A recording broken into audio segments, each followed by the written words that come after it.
আমার ধারণা আমাকে দেখে মনে করছে পাবনার হেমায়েতপুর থেকে ছুটে আসা কোনো পাগল ছাড়া আর কিছু হবে না। আপনাদের মতো মানুষেরা আমাদেরকে মানুষ বলে না, বলে আমরা সুইপার, বলে আমরা মেথর। ছোট লোকদের পক্ষ থেকে আমি তোমাদের কাছে ক্ষমা চাই। ওই ময়লার ভাগাড়ের কাছে হাজির হলাম, ততক্ষণে একদল লোক যারা এই ময়লাগুলা বেলচা দিয়ে ডাম্পিং ট্রাকে উঠিয়ে শেষ করেছে, এখন বেলচা ছুঁড়ে ওখানে ফেলে দিয়েছে। তাদেরকে গিয়ে সালাম দিলাম, 5 জন লোক, আসসালামু আলাইকুম, জবাব দেয় না, মুখের দিকে তাকায়। আবার সালাম দিলাম, আসসালামু আলাইকুম, এবারও জবাব পেলাম না, আবারও মুখের দিকে তাকায়। এরপরে বললাম, কি ভাই আপনাদের মধ্যে কি কেউ মুসলমান আছেন? একজন ভীষণ রাগ করে বলল, আমি শুধু মুসলমান না, বাকি ওরা তো সব মুসলমান। তো জবাব দেয় না কেন? বললাম কোনো সমস্যা নাই, আবার সালাম দিচ্ছি, আসসালামু আলাইকুম।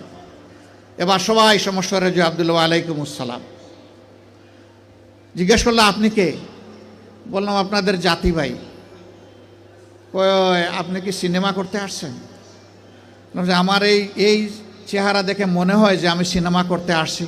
কয় না, তা তো মনে হয় না, কিন্তু আপনার কথাবার্তায় তো এরকমই মনে হচ্ছে। তো আপনি কেন আসছেন? আমি বললাম আপনাদের হাত ধুইতে আসছি। ওই শুনেন, আমরা গরিব মানুষ, আমাদেরকে নিয়ে উপহাস করবেন না। আমি বললাম আল্লাহর কসম আমি উপহাসও করতে আসি নাই। তাইলে আপনি আমাদের হাত ধোয়াবেন কেন?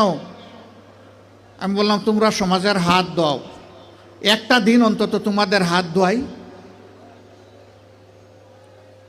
কই আমাদেরকে ছেড়ে দেন, আমাদের অনেক কাজ, বুঝতে পারছি না আপনি কি জিনিস। আমি বললাম যে আমি বড় শক্ত জিনিস, হাত না ধুইয়া তোমাদেরকে ছেড়ে দেব না আমি। রোদের মধ্যে ঘামতেছে, একজন রাগ করে বললো, এই দে, ওনার এত শখ জাগছে, দে হাত দে, আমারটা আগেই দিচ্ছি। তো উনি হাত দিল, আমি ধোয়াই ঠোয়া খসলাইয়া পরিষ্কার করে বললাম, ভাই অনেক শুক্রিয়া তোমাকে। একজন একজন করে হাত দেয় আর খিলখিলাইয়া হাসে। আমার ধারণা আমাকে দেখে মনে করছে পাবনার হেমায়েতপুর থেকে ছুটে আসা কোনো পাগল ছাড়া আর কিছু হবে না। হাত ধোয়ানো শেষ। এবার আমার 2 সঙ্গীকে বললাম যে একটু খাবারের প্যাকেটটা দেন। বললাম না না, এগুলো লাগবে না। বললাম কেন লাগবে না ভাই? তোমরা তো চাওনি, আমি খুশি হয়ে দিচ্ছি, একটু নিবা না? জি না জি না জি না, এগুলো আমি বললাম যে বলো তাইলে কোনটা থেকে খেতে হবে, আমি আগে খাই একটু, তারপরে নিয়ে যাও। তখন একজন বলে তাইলে ঠিক আছে দিয়া দেন। বললাম হ্যাঁ, দুনিয়া অনেক কিছু ঘটে। হাতে নিল, নেওয়ার পরে একজন একটু দীর্ঘ শ্বাস ফেলে বলল, তাহলে আমরাও মানুষ। আমি বললাম কেন এই কথা বললেন কেন?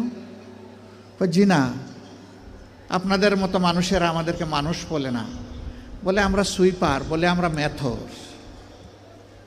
আমাদের কাছে কেউ দাঁড়াইতে চায় না, কোনো রাস্তা দিয়ে আমরা হাঁটলে মানুষ সরে যায়। সমাজের মানুষ আমাদেরকে অচ্ছুত মনে করে, এদেরকে ছুঁইলেই জাত যাবে। আমি হাত জোড় করে বললাম, সোফা কাপড়ের ছোট লোকদের পক্ষ থেকে আমি তোমাদের কাছে ক্ষমা চাই। আমাকে ক্ষমা করো, আমাদেরকে ক্ষমা করো। আমি আর চোখের পানি ধরে রাখতে পারিনি, টপ টপ করে আমার চোখ থেকে পানি পড়ল। যে মানুষগুলো তাদের জীবনের পরিশ্রমের বিনিময়ে সমাজের চাকাটাকে চালু রাখে, আমরা কিনা তাদেরকে মানুষ বলি না, আমরা তাদেরকে সুইপার বলি, মেথর বলি। আমরাই কমজোর।